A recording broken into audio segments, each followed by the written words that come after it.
Assalamualaikum warahmatullahi wabarakatuh. Bagaimana kabarnya anak-anakku semuanya? Mudah-mudahan selalu diberikan kesehatan. Amin. Marilah kita mulai pembelajaran pada hari ini dengan bacaan basmalah. Bismillahirrahmanirrahim. Selanjutnya hari ini kita akan belajar tentang iman kepada takdir Allah, yaitu qada dan qadar. Yang pertama adalah kita bahas tentang pengertian qada dan qadar. Mengimani takdir Allah termasuk rukun iman yang keenam. Rukun iman itu kan ada 6, dan yang terakhir itu adalah mengimani qada dan qadarnya Allah. Qada secara bahasa berarti pemutusan, hukuman, perintah atau pemberitaan. Adapun menurut istilah, qada adalah pengetahuan yang lampau yang telah ditetapkan oleh Allah pada zaman azali. Selain itu, qada bisa diartikan juga ketentuan Allah yang terjadi sejak zaman azali dan tertulis di Lauhil Mahfuz, yang artinya yang ada di ini ya. Nah, selanjutnya adalah qadar. Qadar menurut bahasa itu adalah artinya penentuan. Sedangkan menurut istilah, qadar adalah ketetapan Allah yang terjadi atas manusia setelah manusia berusaha dan berdoa. Jadi ketika kita lahir, sebelum lahir pun qada kita sudah tertulis di Lauhil Mahfuz. Tapi setelah lahir, walaupun kita biasanya kan ada, qadanya sudah, takdirnya seperti ini. Jangan, walaupun takdirnya seperti itu, kita sebagai seorang manusia harus tetap berusaha dan berdoa. Selanjutnya adalah qada dan qadar itu adalah disebut takdir Allah. Terus selanjutnya pengertian ikhtiar.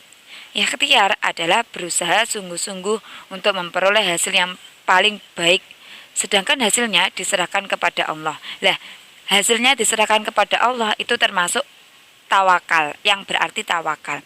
Jadi tawakal adalah berserah diri kepada Allah setelah berusaha. Jadi tawakal itu setelah berusaha baru berserah diri. Yang berarti tawakal bukan berarti yang seperti ini loh ya, belum berusaha tapi sudah pasrah, sudah berserah diri, itu berarti belum termasuk ikhtiar, belum termasuk tawakal. Kalau tawakal itu berserah diri kepada Allah setelah berusaha. Kalau yang sebelum berusaha sudah berserah diri, berarti itu bukan tawakal tetapi pasrah kepada Allah.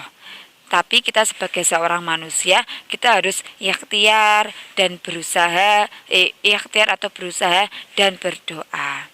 Nah, selanjutnya setelah kita berusaha dan berdoa, apa yang akan terjadi itu kita serahkan kepada Allah. Lah, itu namanya baru tawakal kepada Allah.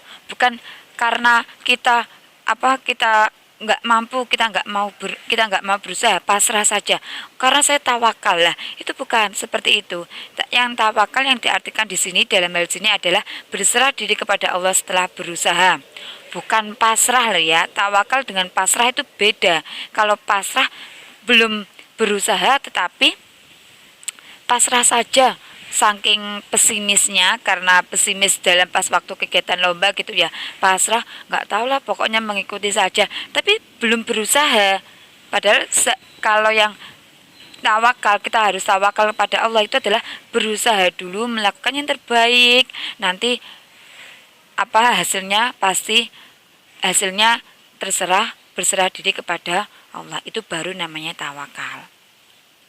Dalam surat Ar-Ra'd ayat 11 itu menyebutkan innallaha la yughayyiru ma biqaumin hatta yughayyiru ma bi anfusihim, yang artinya sesungguhnya Allah tidak akan mengubah keadaan suatu kaum sebelum mereka mengubah keadaan diri mereka sendiri.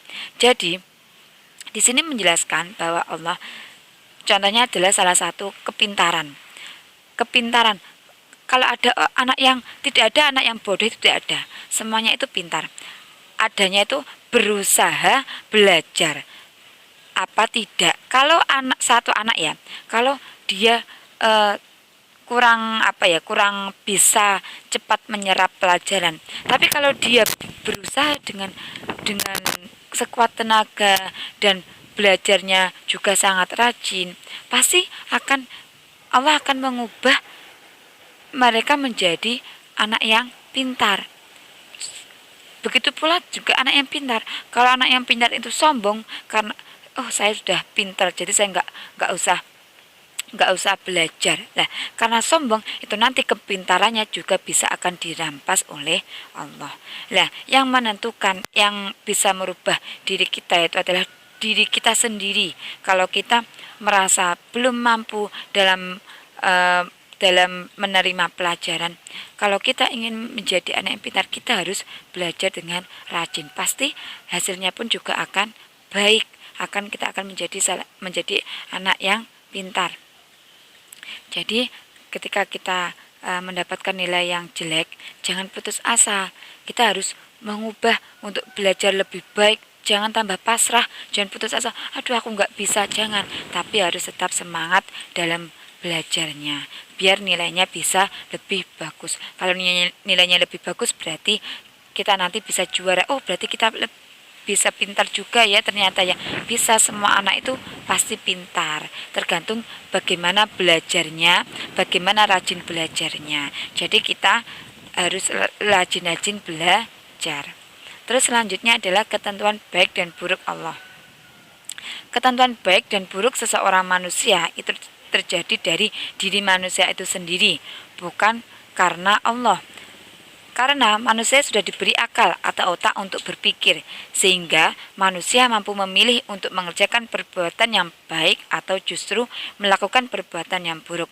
Kita sebagai seorang manusia manusia itu diberikan suatu kenikmatan yang sangat besar sekali, yaitu berupa akal atau otak yang digunakan untuk berpikir, yang mampu membedakan antara yang baik antara yang buruk. Nah, ketentuan baik dan buruknya kita yang terjadi pada manusia itu bukan karena Allah. Karena takdir Allah saya juga sudah melakukan pencurian. Karena takdir Allah saya mengambil barang orang. Bukan, tapi manusia diberi akal untuk berpikir, itu digunakan untuk memilih atau mengerjakan suatu perbuatan yang baik atau justru melakukan perbuatan yang buruk. Nah, di sini berarti bukan karena Allah ada seseorang yang melakukan perbuatan jelek, tapi karena diri manusia itu sendiri yang melakukan perbuatan buruk tersebut.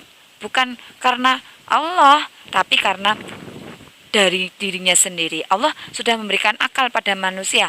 Bagaimana manusia itu tersebut memanfaatkan akalnya. Akal untuk berpikir itu digunakan untuk melakukan perbuatan buruk atau justru malah melakukan mengerjakan perbuatan yang baik atau justru malah melakukan perbuatan yang buruk. Terus orang yang berusaha saja, ikhtiar saja tanpa berdoa, berarti disebut orang yang takabur atau orang yang sombong. Ada orang yang berusaha saja, belajar saja, tapi tanpa berdoa kepada Allah, meminta pertolongan kepada Allah, memohon pertolongan kepada Allah, berarti orang tersebut sombong atau takabur. Selanjutnya adalah pengaruh beriman kepada qada dan qadar pada kehidupan seseorang mukmin adalah keberanian. Orang yang beriman kepada qada dan qadar pasti akan berani karena percaya bahwa kita akan berusaha dan berdoa, pasti Allah tidak akan memberikan hasil yang buruk. Kalau kita berusaha dan berdoa sekuat tenaga, sebaik apapun itu, semaksimal apapun itu, pasti hasilnya akan baik. Terus selanjutnya adalah pantang mundur. Orang yang beriman kepada qada dan qadar itu tidak mengenal pantang mundur, selalu optimis dalam melakukan hal. Selanjutnya adalah tidak tinggi hati. Orang yang qada dan qadar, beriman kepada qada dan qadar, itu tidak suka tinggi hati atau sombong. Kenapa? Karena tahu bahwa apa yang terjadi dalam diri kita itu adalah atas izinnya Allah. Selanjutnya adalah selain itu juga pengaruh beriman kepada qada dan qadar adalah sabar dan tidak berputus asa. Orang yang beriman kepada qada dan qadar pasti tidak mengenal putus asa dan selalu semangat dalam beramal dan bekerja. Selanjutnya adalah hikmah beriman kepada qada dan qadar, yaitu yang pertama adalah terhindar dari kesyirikan. Orang yang beriman kepada qada dan qadar akan terhindar dari suatu syirik atau mensyirikkan Allah.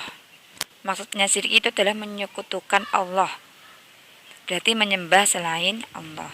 Yang kedua yaitu bersikap istiqomah, waspada dan hati-hati. Yang ketiga yaitu sabar. Yang keempat adalah terhindar dari sifat putus asa. Yang kelima, tenang dan semangat dalam mengarungi dunia.